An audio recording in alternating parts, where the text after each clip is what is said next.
Mes sœurs et frères africains, je suis Corinne Jeanne Eléa Tangane. Je suis la secrétaire générale du Lilipac, un mouvement pour la libération panafricaine du Cameroun. Après une dure journée de labeur, je ne pouvais pas dormir sans remercier l'AES. La Confédération des États du Sahel m'a rendue fière d'être africaine. Je suis fière de ce communiqué que j'ai entendu hier. Vous qui nous suivez, vous savez que l'AES a eu le courage de condamner fermement, j'ai bien dit fermement, les sanctions injustes que subissent les panafricains. J'étais heureuse. Vous savez que je suis une avocate qui milite pour les réparations.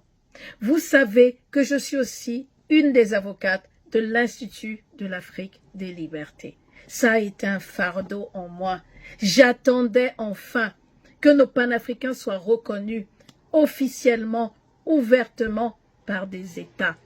Alors je tenais à remercier 1000 fois l'AES pour ce communiqué de ces 3 ministres qui se sont mis ensemble pour témoigner leur reconnaissance aux panafricains. Le communiqué était tellement beau qu'ils sont allés plus loin. Ils sont allés dénoncer la mort suspecte de notre activiste Alino Fasso et à demander qu'une enquête soit diligentée en Côte d'Ivoire. Waouh! Quel bonheur à écouter et à lire. Enfin, enfin. Nous ne devons plus mourir en vain. Nous ne devons plus mourir en vain. L'AES a exprimé son soutien indéfectible à tous les panafricanistes en Afrique et dans la diaspora. C'est pas beau? L'AES. L'AES a appelé les peuples africains à l'unité et à la solidarité face aux ingérences et aux répressions extérieures. Merci. Merci pour ce courage. Merci pour cette audace. Merci pour cette reconnaissance. Je vous suis reconnaissante et je tenais à vous dire à quel point j'étais et vous me rendez fière d'être africaine. L'AES.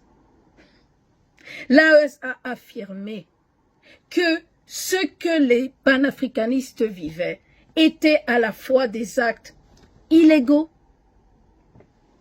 inhumains et contraires, j'ai bien dit contraires, à tous les droits fondamentaux.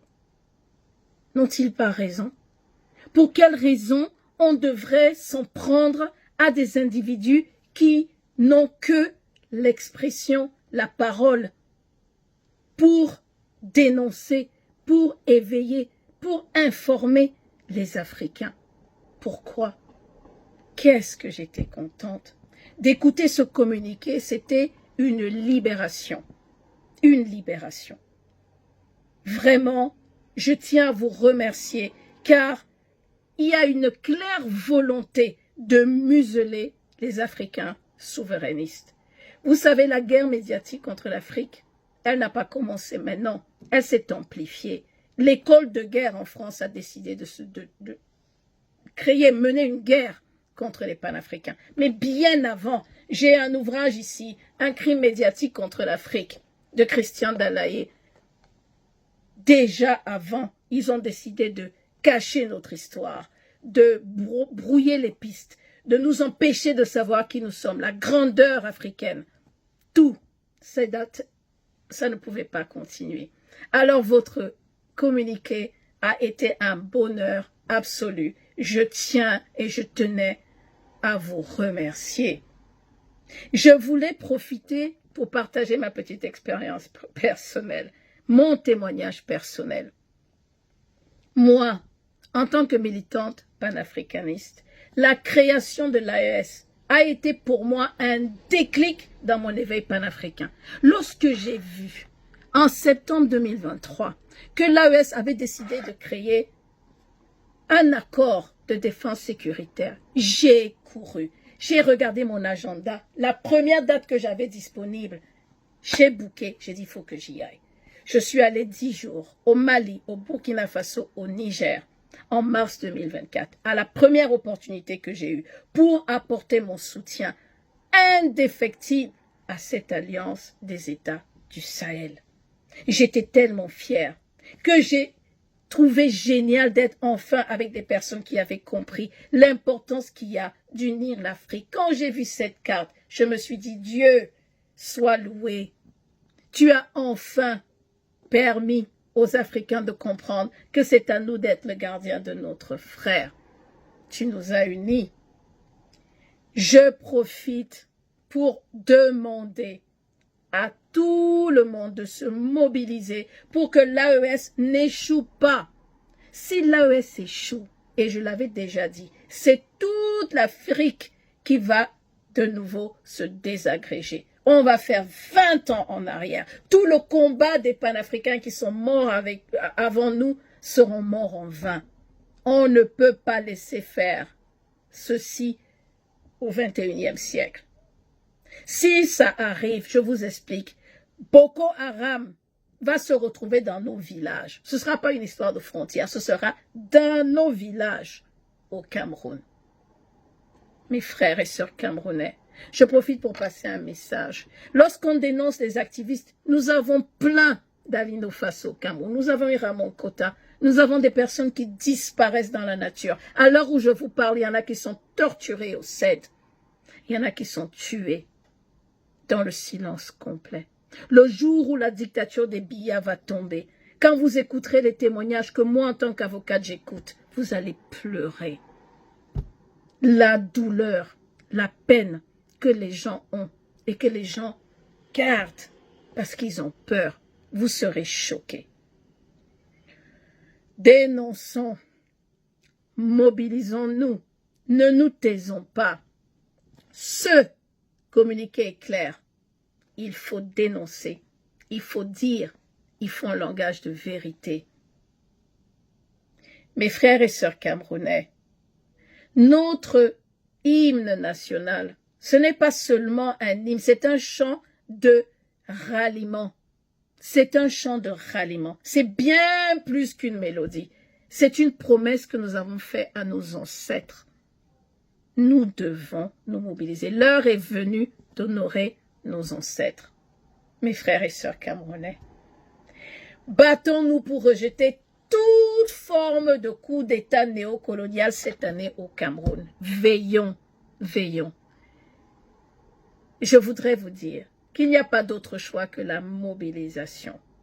Pas d'autre choix. C'est le choix le moins dangereux pour éviter tous ces plans sataniques qu'il y a en route. Et je tiens à vous dire et à manifester ma gratitude au professeur Franklin Yamsi, le leader serviteur national du Lilipac, les lionnes et les lions indomptables pour la libération panafricaine du Cameroun. C'est un appel spirituel qu'a eu ce panafricain, courageux de se lever avant tout le monde pour dire « mobilisons-nous, marchons », avec tous les risques que ça comporte. Voici un homme qui, jour et nuit, éveille, mobilise, éclaire les consciences, réveille notre peuple pour le Cameroun, pour l'Afrique. Mes frères et sœurs, j'ai eu le temps d'observer, en tant qu'avocate, le paysage camerounais et le paysage africain, et j'ai fait mon choix. J'ai compris que c'était quelqu'un qui pouvait nous aider à unir notre Afrique. Et j'ai fait mon choix. Je ne suis pas la seule à l'avoir fait. Mes camarades de lutte, la commissaire divisionnaire Hélène Essoka, brave, intègre, courageuse, a fait ce choix. Elle est aux affaires sécuritaires et stratégiques. Le docteur Jean-Yves Mougou, un brave combattant, honnête, intègre, un citoyen camerounais, a fait ce choix.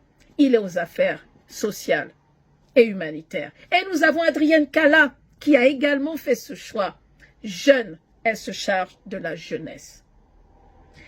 En plus de cela, l'Institut de l'Afrique des libertés est épaulé d'un comité d'avocats, un collectif d'avocats. Je ne suis pas la seule à avoir fait ce choix. Et merci à mes confrères. Merci à ma consoeur, Babin. Merci à tous les avocats du collectif qui défendaient la cause africaine, la cause panafricaine. Quoi de plus beau que de vous dire à quel point nous sommes fiers du professeur Franklin Nyamsi, fiers de savoir que l'AES lui reconnaît ses qualités de panafricain, ses qualités de soutien, offre leur soutien à ce panafricain. Fiers. Et je vous en remercie. Je vous en remercie vraiment. Levons-nous. Soutenons-nous. Solidarisons-nous. Marchons ensemble. Car l'Afrique libre, souveraine ne peut plus attendre. Elle ne peut plus attendre. Mes frères et sœurs, c'était Corinne Jeanne, secrétaire du Lilipac. Je ne peux pas vous dire en d'autres termes que l'heure a sonné. Rejoignez-nous, continuons ensemble. Merci au Cameroun, merci au professeur Franklin Nyamsi, merci à l'AES, vive l'AES, nous serons toujours et encore avec vous. Vous n'échouerez pas et les Africains l'ont compris. Nous vous défendrons des 4 coins du monde. Nous allons crier et poursuivre notre soutien de toute notre force à cette confédération. Merci au président Goïta, merci au président Tiani, merci au président Traoré. Vive le panafricanisme, vive l'Afrique unie. À bientôt.